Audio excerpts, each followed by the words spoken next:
Intelligence on sick staff at Wuhan lab fuels debate on COVID-19 origin. And this is not the first time that I've talked about the supposed lab leak theory.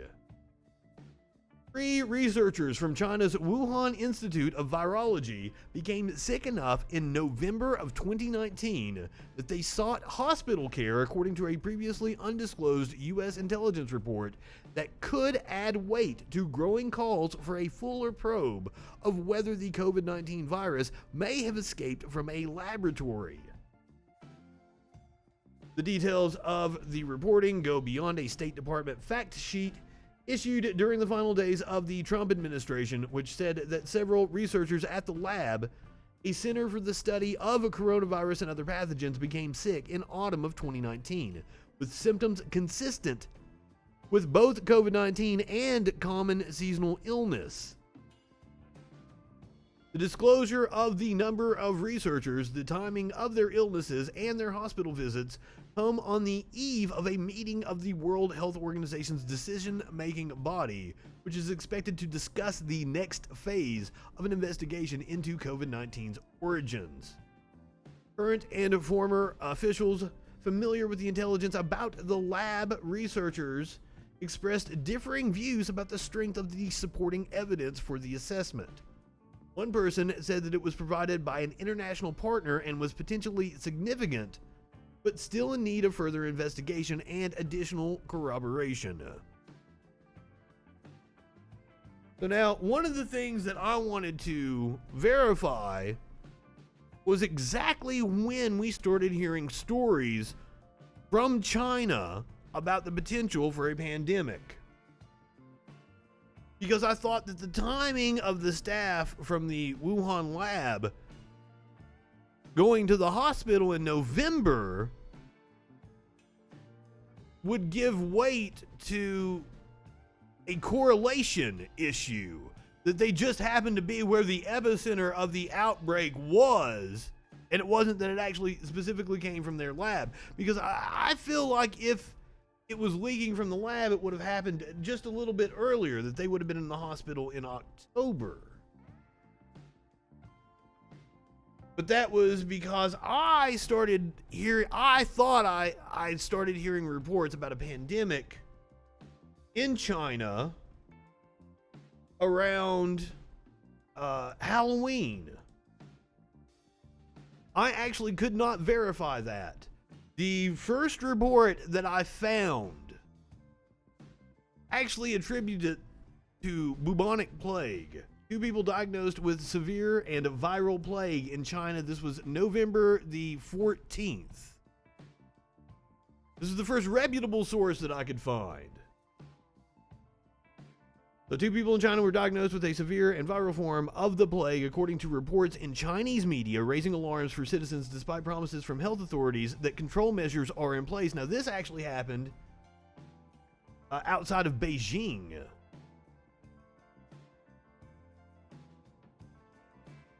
The 2 patients, who authorities say received proper treatment, hail from China's Inner Mongolia region.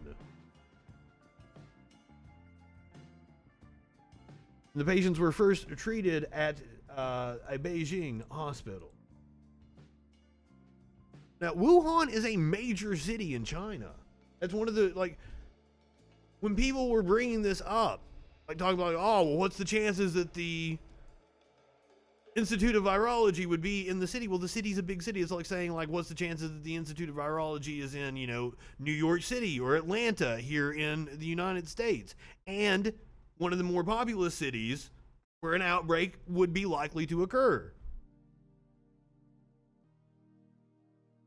Now, I did find stories, and maybe this was what I was mistaken, about swine flu that was going around in China. This was October the 2nd. Because they had to cull a lot of pigs in China. Once again, you've got to kind of take things with a grain of salt. Chinese state media. But also, you had to be skeptical of U.S. media's assessment of China.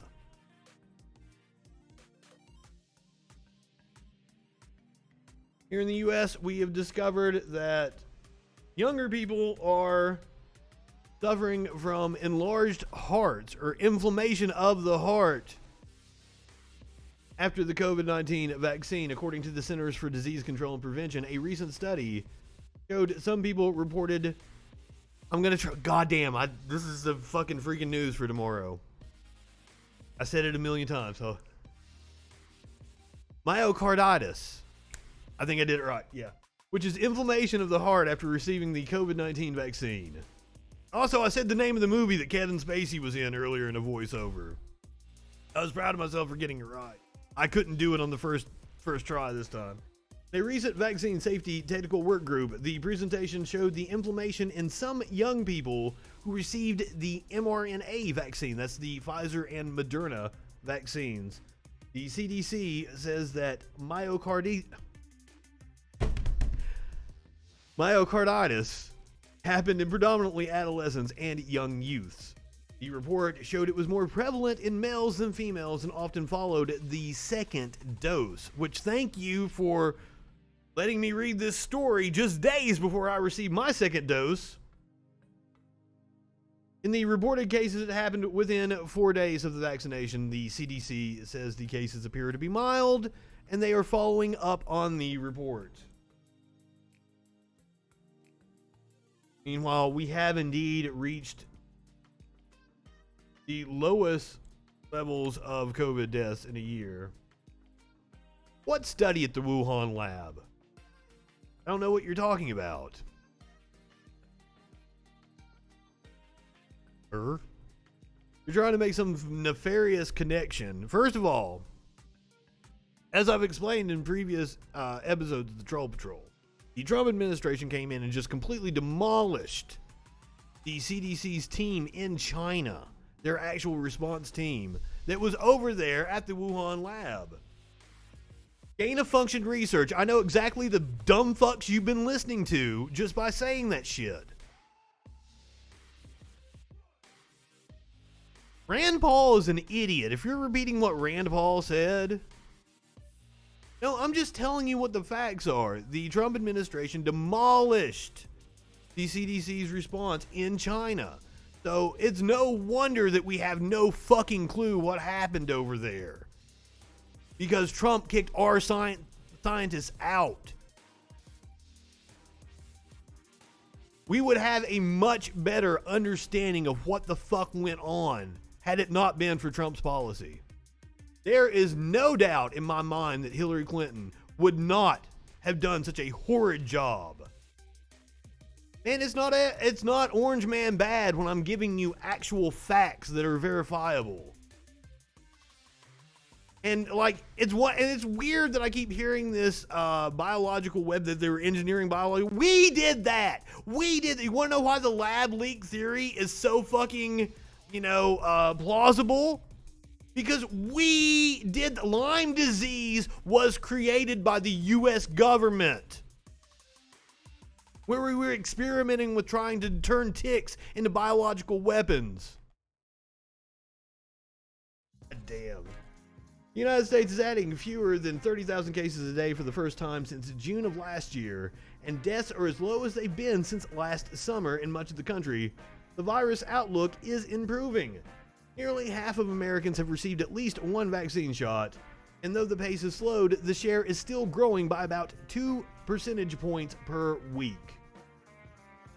The share of coronavirus tests coming back positive has fallen to below 3% for the first time since widespread testing began, and the number of hospitalized patients has fallen to the lowest point in 11 months. Fucking fantastic news. Now, are vaccines the reason why we are seeing an uptick in economic activity? By the way, despite right-wing propaganda, unemployment levels are at or near pre-pandemic levels in every fucking state. Are vaccinated Americans powering the economy? Not yet. This according to the Wall Street Journal. Vaccinated Americans are increasingly going out this spring, but not as much as their unvaccinated counterparts. Vaccinated consumers were less likely to go out to restaurants, salons, and entertainment venues than those who don't plan to get the vaccine. I totally believe that. I was at a restaurant the other day. I'm pretty sure the people over there in the corner had never had a vaccine. The vaccinated are proceeding with cautious optimism, said Derek Fung, chief executive of Partify. They're still not really comfortable going live entertainment where there's crowds of people. I think I'm going to be ready for Bonnaroo come September. People who aren't vaccinated, on the other hand, tend to be more risk tolerant and are already living a relatively normal life. They're outside, warmer temperatures. We've also got those. We've got the variants spreading, and they hit younger people.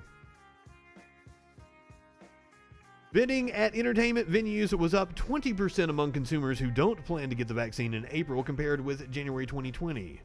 It was up just 10% among vaccinated people during the same period. Across the country, foot traffic, a proxy for spending at many providers of in-person services, such as airports, hotels, and theaters, is still below pre-pandemic levels, but it is up from the winter and has climbed more rapidly in states with COVID-19 vaccination rates below 45%. So it's literally the red states. And when we had the fall outbreak of a mutant fucking strain that doesn't respond to the vaccine, it's gonna be these right-wingers' fault.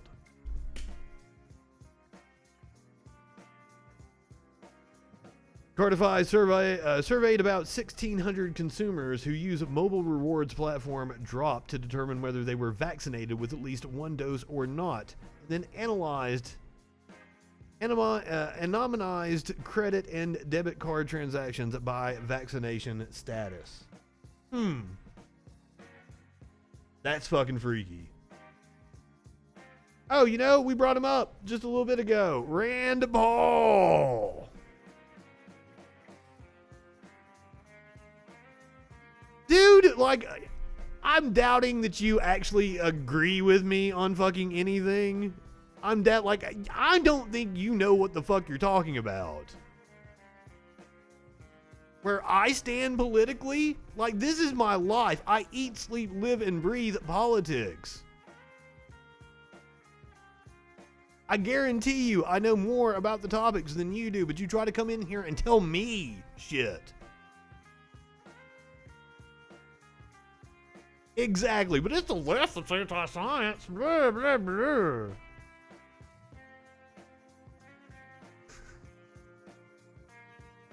I'm pretty sure you can meet unvaccinated people, or where you can meet vaccinated people. I'm sorry, Tones. My bad. Not in my area. I'm not going out.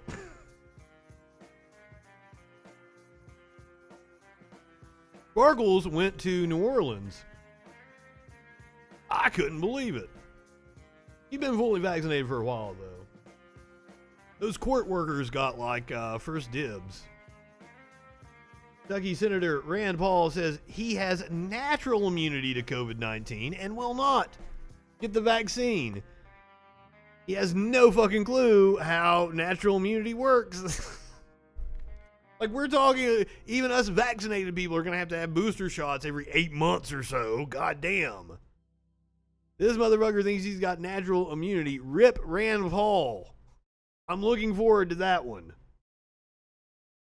Kentucky Senator Rand Paul said in a Sunday morning interview that he will not be getting the COVID-19 vaccine. So let me see if I can do a Paul impersonation here. They would first have to prove that the vaccination is better than getting infected. I'm not saying it's wise to get infected on purpose. Now, Paul did have COVID-19. It doesn't seem like it was that bad. I hope he gets it again.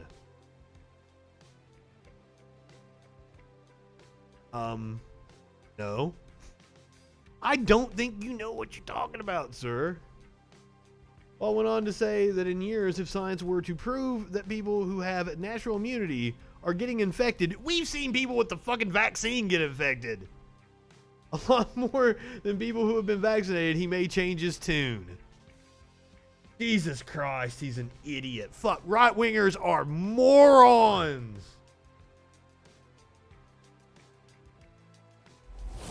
Yet more proof. GOP's Doug Lamborn faces dramatic lawsuit from former staffer. I was confusing this with another story last week. This was filed a couple weeks ago. As Republican members of Congress go, Representative Doug Lamborn is generally not well known outside his district.